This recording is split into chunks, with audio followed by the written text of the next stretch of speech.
What's good? Welcome to another episode of Mike and Ant podcast. I'm one half of Mike and Ant. I'm Ant. I'm with Mike. Mike, what's good?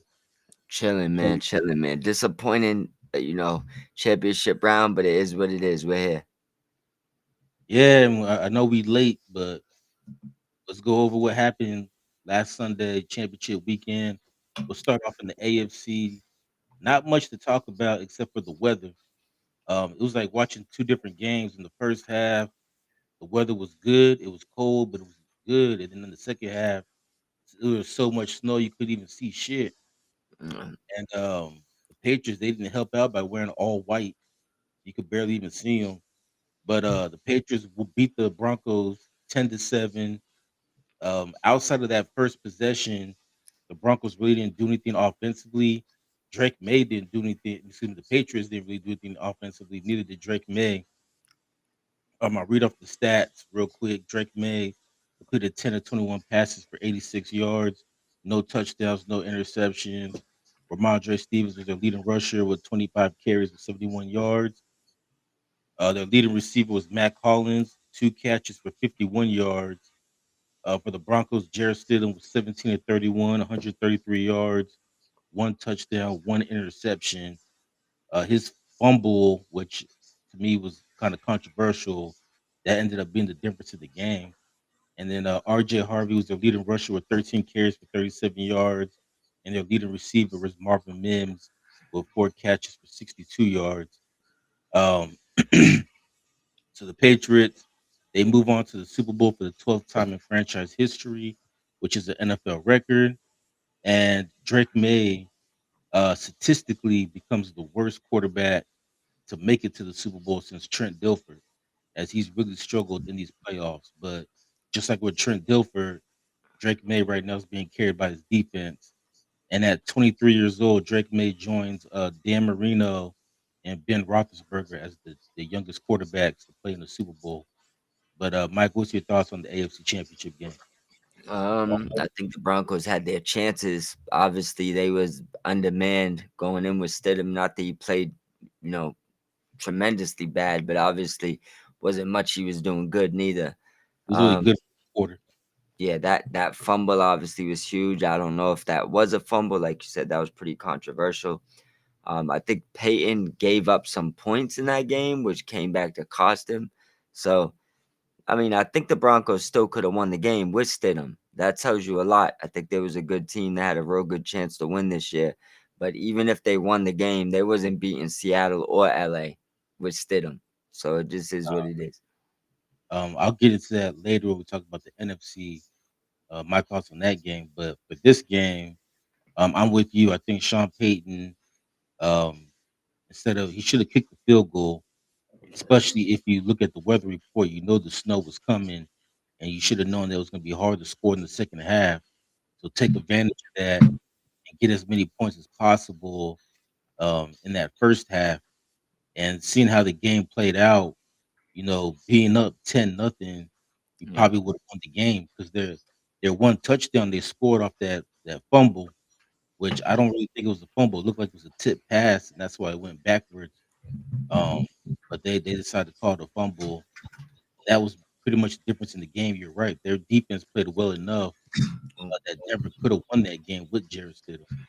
Yeah. And you have to think too, if you're a Broncos fan, that if we had Bo Nix, you probably win that game. Yeah. Yep. I think if they have Bo Nix, they definitely win that game. I don't think there's no debate that they win that game. Yeah, because all they needed was 14 points. Yeah. Got With 7. with that being said, the Patriots been sneaking away with these games from the skin on their back. Drake Mays played pretty much trash the whole playoffs. Their defense is playing like it's ready to win the Super Bowl though. It's gonna be an interesting matchup. Well, like I said, statistically, Drake May is the worst quarterback since Trent Dilfer to make it to the Super Bowl.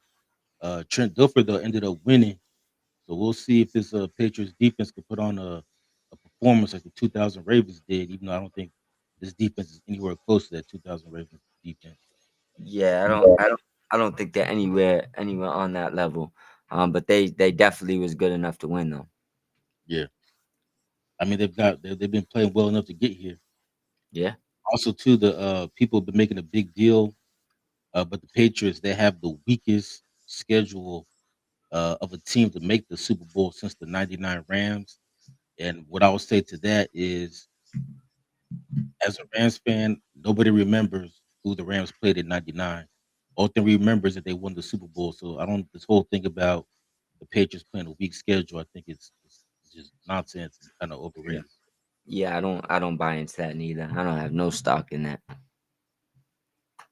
Yeah, because nobody, if they win, even if they lose, nobody's going to remember. They're just going to remember that the Patriots got to the Super Bowl. Yeah, that's 100%. That's all that people care about.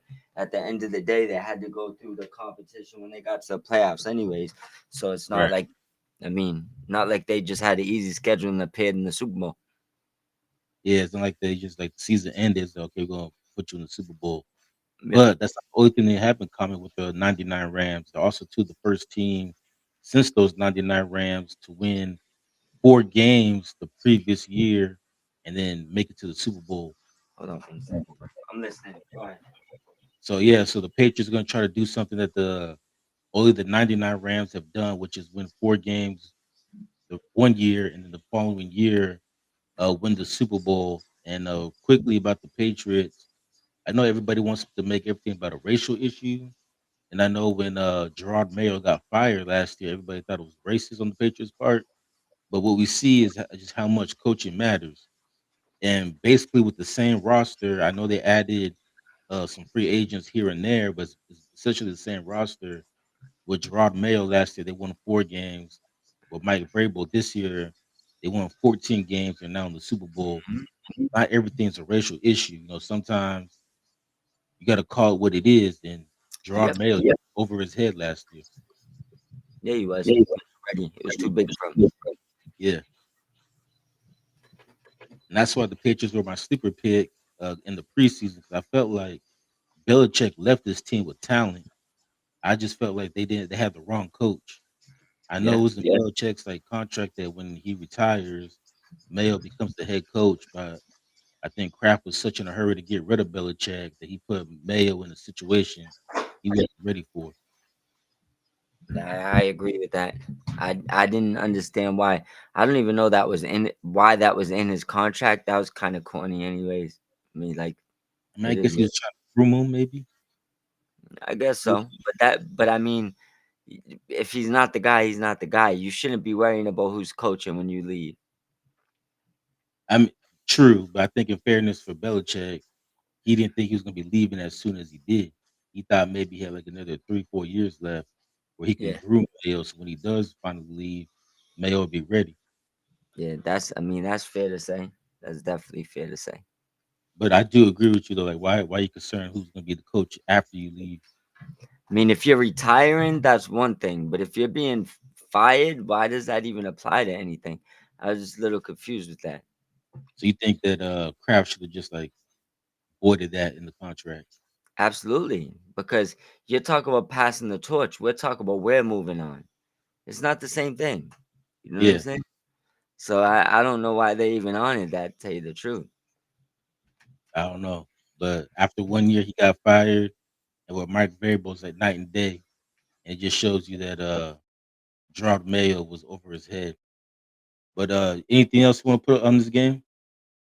No, that's it. I'm all set. Wasn't really much to say. It was a 10-7 ugly game. Yeah. Well, the best game of the weekend, and in my opinion, the real Super Bowl, and that is the NFC Championship game. The Seattle Seahawks beat the LA Rams 31-27. We've been saying it all year that the NFC they just look better than the AFC. And this game kind of reminded me of when I was a kid watching back in the '90s, where you just knew it felt like every year it was Niners, Cowboys, in the NFC Championship game, and you knew whoever won that game was going to win the Super Bowl. The AFC didn't even matter, Yeah, and for the most part, those Super Bowls are blowouts too. They were boring back then. yeah, But the Seahawks, and that's how I felt about this game. But the Seahawks got the win 31-27. There was a lot of questionable calls on Sean Payton's, I mean, not Sean Payton, but Sean McVay, and and then for Seattle, Tyree Woolen. almost cost his team the game with Yep. that taunting penalty. I'll get into that a little bit later, but let me break down the stats real quick. Yep. Matthew Stafford was 22 or 35, 374 yards, 3 touchdowns, no interceptions. Blake Corum led the team in rushing with 9 carries for 55 yards. So Seattle did a pretty good job in shutting down the Rams' run game. Puka Nakua was the leading receiver with 9 catches, a buck 65 and 1 touchdown. For Seattle, Sam Darnold picked the perfect time to have the best game of his career. Completed 25 to 36, 346, 3 touchdowns, no picks. Kenneth Walker was the leading rusher, 19 carries, 62 yards and a touchdown. JSN was the leading receiver with 10 catches, a buck 53 and 1 touchdown. He had most of those yards in the first half though. And then as far as for Woolen, I think it was the right call because he was, talking shit for a minute. But at the same time, I hate those taunting penalties in all sports, not just football, in all sports. Like at the end of the day, like these are grown ass men. Like why you penalizing them for talking shit? I can't. Your mic is muted. I said I agree. I hate those penalties as well. Yeah, Like it's no, I don't. That's why they say the no fun league. It's like, look at grown men's go talk trash. If they're not being physical, it is what it is. yeah. I even hate it too like, when they do it in basketball because like they reward you with free throws. Like so, it's like Yep. me being competitive and talking shit is gonna cost my team 2 points. Yeah, it makes no sense, man. Cause shit talking's always been part of the game. Yeah, it's like when do we get so soft? It's the leagues, man. It's I don't know what's going on, but the world has definitely got soft to the point where you can't even talk trash no more when you do something. Nah. And then his teammates look, they're about to beat his ass on the sideline. Oh But yeah, luckily, they let him win. they was like he won't be back. I think he's about to be a free agent anyways. Yeah, I think he is, or either that. Mm. I'm not sure if he was a first round pick or not, but I know he's on his rookie deal, so I don't know if he has like a 5th year option or not. But He, about this game though, to me, it came down to that last possession. Um, First of all, Parkinson should have caught that ball. yeah, I believe that was that's probably a touchdown. yeah. He would have walked in. Well, And then the play calling on 3rd and 4th down, I just didn't understand it. You and I, we talked about it. Instead of going for the touchdown, just try to get the first down. and if you're gonna risk it on third and fourth down and try to put it in the end zone, I mean, listen, you got Devonta Adams, you got Puka Nakua. Why did you risk your life on Mumfield and Ferguson? Like those, your two players to end the season went to Mumfield and Ferguson, who probably got a collection of 20 catches on the whole year. You're right. Now I will say though, on 4th down, it was there. It was just a bad throw by Stafford. But I It mean, should have at been intercepted.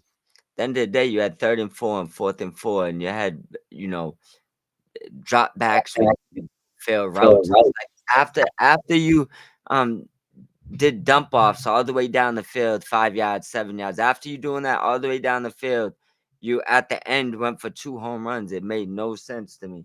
There's a bunch of bad calls in this game for starters. Before halftime, when you're up 13-10, you got to protect that. You get the ball back. You run no time off the clock. You waste none of their timeouts. Then you let them go down and score touchdowns. So instead of going in 13-10, you're down 17-13, right? Then those third and fourth down calls ridiculous. But the truth is, you should have took the field goal. Had you took the field goal, we could have kicked the game winning field goal, but we needed to score again, right? So Yeah, it's just the mind state of this situation. And even if you take the field goal and they score, unless they go for two, which I don't even think they'd risk it in the playoffs, you still can score and go for two. So there was just a lot of calls.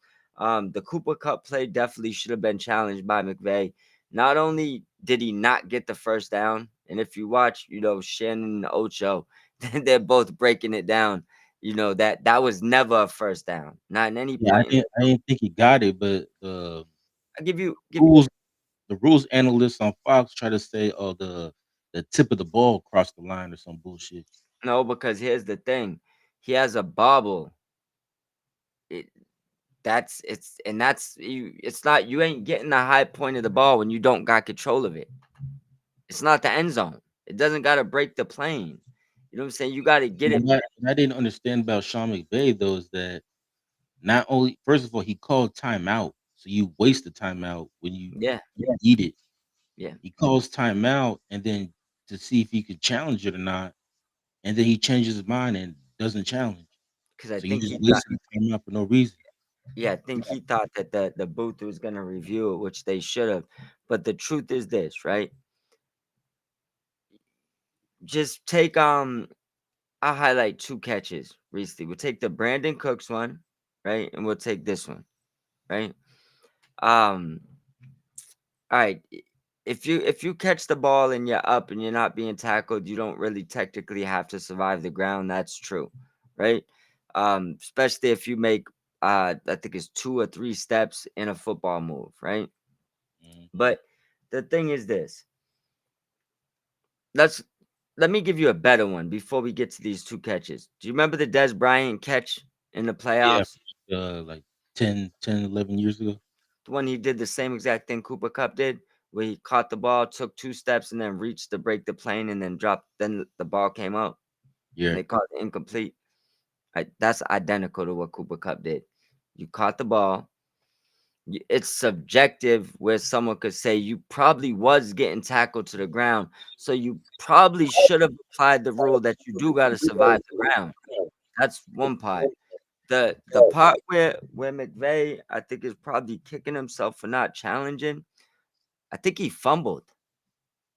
If you're calling that's a catch, which I don't believe it was, because I think that when he's making that football move, if you notice, the ball gets swiped at and it starts moving around. So I don't even think he caught it.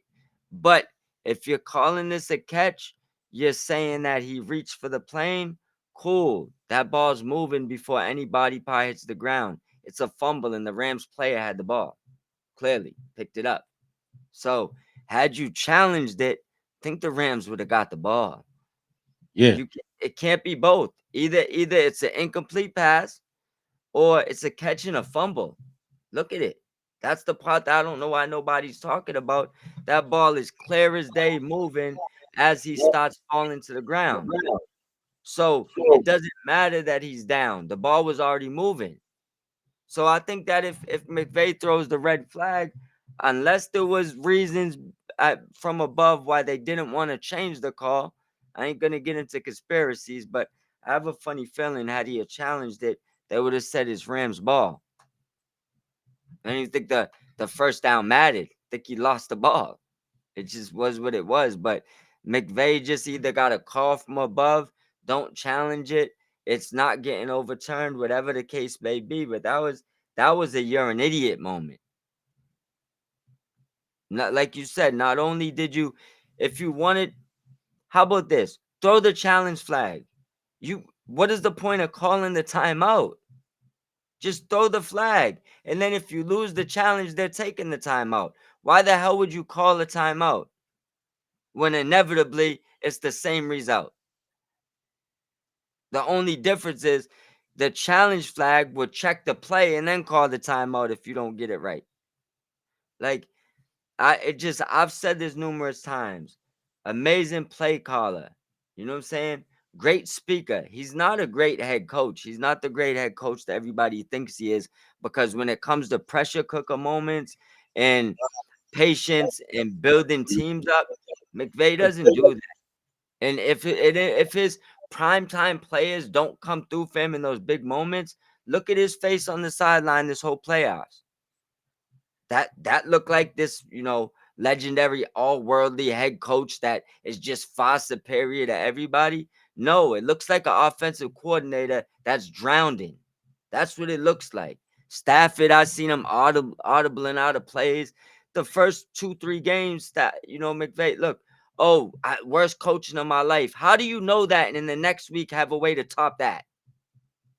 Like, that's not what the best coaches do. Like, I just be honest. I think he's an amazing offensive coordinator, but I think the reason why the Rams don't have 4 Super Bowls during his tenure, he's not a great head coach. And when it comes to big moments, he panics and it's all over his face. And he did it 3, 4 times in this game when the team was fighting their ass off to bring him back. And he just kept doing it, and looked like a fool doing it. I literally don't know what to say. And I'm not going to defend the rubbish, because if you go through my tweets, I've been calling out his shit play calling in the playoffs and in big moments for the past 6 years. It's not new. It's not nothing new. And I'll tell you another thing with Sean. There'll be a scapegoat. Did it with Gurley, did it with Cooks, did it with Goff. He always will find one. You know what I'm saying? He started reflecting and taking accountability a little bit later in his coaching career, but he still reaches for scapegoats. Bro, we lost because his play calling in big moments.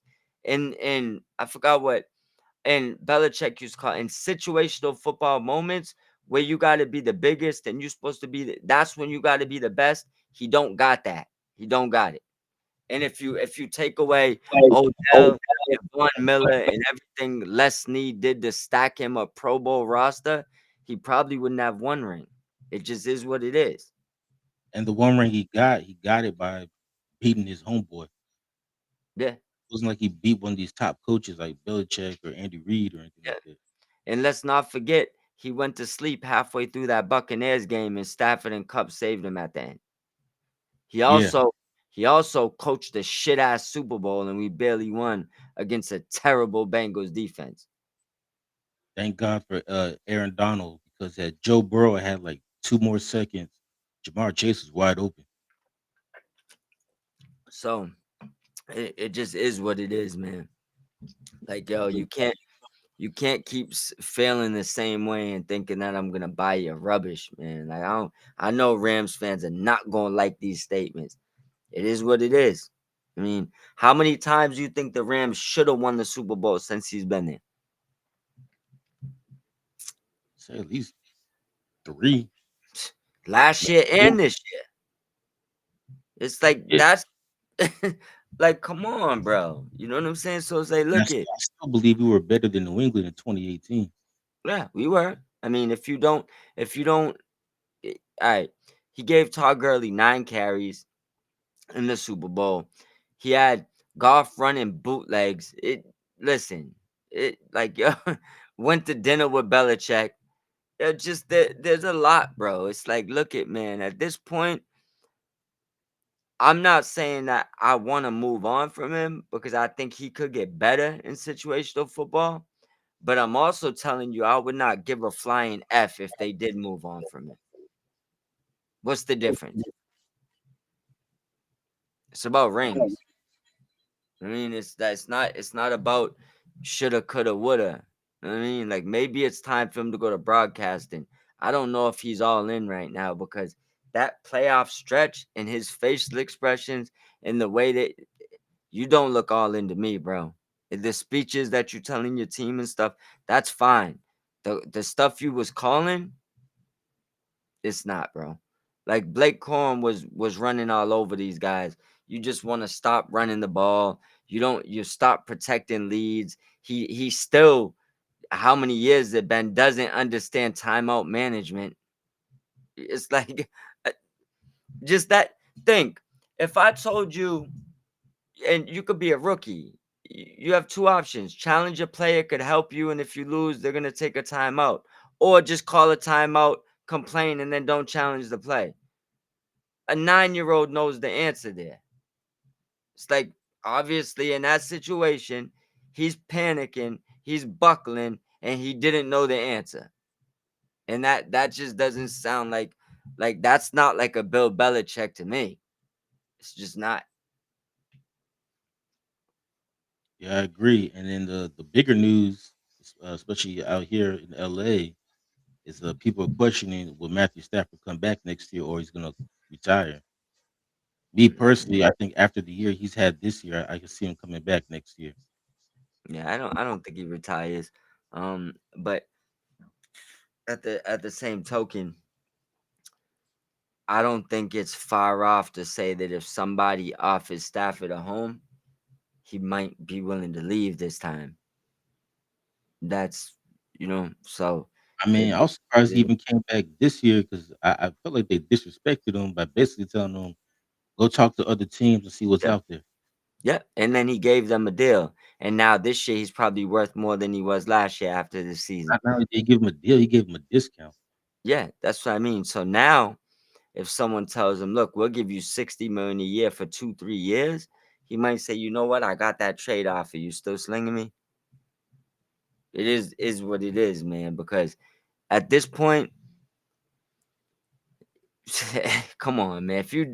If you couldn't close it out this year, it, I don't see it getting closed out. I'm not one of those guys that go like, yeah, bring everybody back next year. We're gonna win it in SoFi. Yeah, the odds of the Rams winning in their own stadium 2 times is probably less likely than you going out right now and winning $1 million scratch ticket. Well, and not only that, but I mean, we don't know what's gonna happen. But I have to assume that the 2 teams in their division are only gonna get better. I think Seattle, they're still a pretty young team. They're not Yeah, gonna go anywhere. And then the Niners, if they can stay healthy, they could be they could make some noise too. I yeah, mean, the guys that they played this year, obviously they're gonna get experience, especially the young ones who had to play with all the injuries, and you bring the veterans back. So I mean, if they could stay healthy, which is a big question for them, but I expect them to be back in the race too. So it's not going to be easy just within their division. And then you yeah, look at the NFC as a whole. I mean, Detroit, if Dan Campbell can get out of his own way, I expect them to be better. Obviously Chicago, I can see them continue to grow and get better. Green Bay is still a question mark. And then yeah, I think that's it. And in the NFC East, I mean, we don't know what's going to happen with Philly, but I mean, I think the Giants will be better. yeah, Dallas, if they can get some type of defense, they can be better. So it's not going to be easy for them. And I think this was their opportunity, and they blew it. yeah. I agree. I definitely agree with that. And speaking of Philly, though, I just want to shout out Sean Mannion. He was our former backup quarterback. He was Jared Goff's backup when Jared Goff was here, but he was named the Eagles' offensive coordinator. I had no idea he was even in coaching, Me but he's neither. going to be the new Eagles' offensive coordinator. So we'll see how he does and see if we can get anything out of Jalen Hurts. Oh, that's I mean, that's fire. Good for him. I definitely didn't know about that neither. Yeah, they announced it today. So shouts out to him. See if he learned anything from McVay as a backup. Maybe he can install some of that McVay offense in Philly, even though I don't know if Jalen Hurts can run it. Yeah, we'll see. We will see. But any more thoughts on the NFC Championship? None at all, man. Disappointment. That's it. Yeah, I mean, same here, but we've been talking about the Rams, so I'm gonna give Seattle some love. They deserved it. They played better, and good luck to them. And then I will say too, Jody Allen, she did announce today that she's gonna sell the team at the end of the season. Excuse me, at the end after the Super Bowl. I'm kind of surprised that she's selling, but at the same time, I think it's a smart move for her Yeah, because if you are gonna sell, this is the perfect time to do it. You're whoever's buying it is getting basically a championship level team, yeah, and the value of this team will probably never be higher. And you and I, we've been getting on Carly Ursay all season long, and I'll say this for Carly: Jody Allen should be the woman that you like want to emulate as far as yeah, being an owner. I have never seen this woman or heard this woman before Sunday when she accepted the trophy.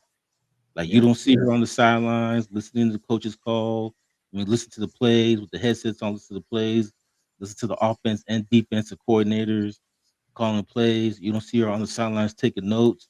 She lets her football people handle their shit, and she just stays in the background. yeah, And I think that's the type of owner that Carly Ursay needs to be, yeah, just like Jody Allen. I didn't yeah, even know Seattle's owner was a woman until the other day. And that's like the best owner. Just stay out the way, let people that you hire do their job and don't try to, interfere. yeah. Collect your money. Be there when they need you. That's it. Yeah. And she also owns the Portland Trailblazers, but I don't know if she's selling them or she's just always selling the Seahawks. We'll find out. Balling. But she's gonna be balling. Yeah. Win or lose, she's gonna be walking away with at least $5 Yes. billion. Big facts. Big facts. But any other thoughts on the NFC Championship game? Nope. I mean, I think it's gonna be a good Super Bowl. Uh, both teams earned their way here, and I'm interested to see what happens. And if you look at the logo now on the Super Bowl, it does kind of look Pat Seattle-ish. But Yeah, the Golden Gate Bridge is red, and then that grass. I guess you can give it the Seahawks. yeah, in the water, you give to both of them kind of, or it's Yeah. kind of like half is the Patriots blue, the other half might be the Seahawks blue. Now, I see the people thought the conspiracy with these logos that with the blue and then with the red, they thought it was gonna be like Lions, Bills, or Lions, Chiefs. NFL's like, nah, hold my beer. Yeah. It's our Patriots. Yeah. So we got a little bit more intricate this year. Yeah. Three colors for the Pats, three colors for the Seahawks. I mean, might got a Seahawk flying in the background. You know what I mean? But I do want to make sure everybody that's watching goes on over to W Energy with the QR code, puts in Mob Squad 508, 10% off all your purchases. Also, don't forget to like, subscribe, and comment on the video. We would definitely appreciate that. But I'm pretty much wrapped up here unless you got anything else you want to chime in on. Nah, that is it. Like you said, I think it's gonna be a good Super Bowl. I'm hoping. I think the Super Bowl can either go one or two ways. It's either gonna be really close, or I think it's gonna be a Seattle blowout. Yeah. Uh, Depending on what the Pats offense is able to do. But we'll see. But I am excited for this game. Can't wait for next Sunday. This Sunday is gonna be weird. It's gonna be the first Sunday with no football. Yep, it sucks. I mean, the Pro Bowl is going on, but nobody watches that shit. Ain't nobody watching that. Hold my Um, beer. even, even though I was surprised that they picked Shador Sanders to take Drake May's place. It is what it is. The people like them. Yeah, but the man has 7 touchdowns, 10 interceptions. That's not Pro Bowl numbers. They made it a They fair. chose him over Trevor Lawrence. Hey, that's why you shouldn't make this a fan vote. That's like Trevor it is. Lawrence, season of his career, yeah, he doesn't even make the Pro Bowl, but Shador Sanders does. Hey, hey, it is what it is, man. Shador said, "Hold my beer." And then Stefanski, he got fired even though he coached a Pro Bowl quarterback. hey, hey, man, he had to go, bro. They know that the reason why Shador's a playoff quarterback is they know he should have had 25 touchdowns, but Stefanski took them from him. That's in their mind, though. It may or may not be true, but that's how they feel. I mean, so he gets the Well, nod. see what he does with Michael Penix. But you can find us on Spotify, iHeartRadio, Apple Podcasts, Amazon Music, and Spreaker. And make sure you like and subscribe to us on YouTube. And that is it. Peace. Yes, sir.